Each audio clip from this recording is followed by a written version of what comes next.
Division of powers between central and state government. इसमें हम ये पढ़ेंगे कि सेंट्रल गवर्नमेंट और स्टेट गवर्नमेंट के बीच में पावर कैसे डिस्ट्रीब्यूट किया जाता है। तो कॉन्स्टिट्यूशन ने 3 लिस्ट डिफाइन किए हुए हैं, जिसमें आपका सबसे पहला जो लिस्ट है वो यूनियन लिस्ट आ जाता है, जिसमें वो सब्जेक्ट्स आ जाते हैं जो नेशनल इंपॉर्टेंस के हैं, यानी कि पूरे देश के लिए इंपॉर्टेंट है। ये कौन सी पावर्स डिफाइन करता है? ये powers of the central government define करता है, जिसमें आपका एग्जांपल आ जाता है defence, foreign affairs, currency etcetera. Union list में टोटल 100 आइटम्स होते हैं।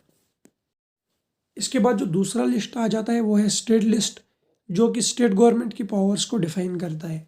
इसमें वो सब्जेक्ट्स आ जाते हैं जो स्टेट के लिए इंपॉर्टेंट हो और हमारी लोकल कम्युनिटी के लिए इंपॉर्टेंट हो।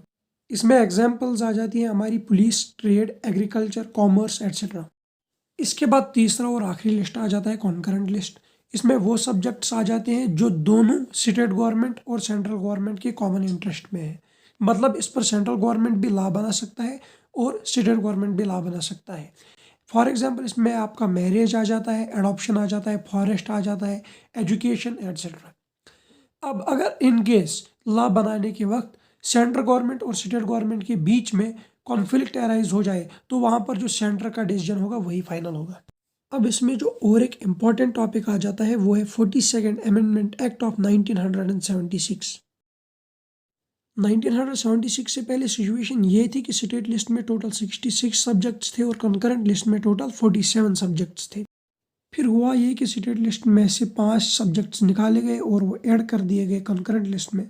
अब सिचुएशन ये है कि जो स्टेट लिस्ट है उसमें टोटल 61 सब्जेक्ट्स हैं और कंकरेंट लिस्ट में टोटल 52 सब्जेक्ट्स हैं।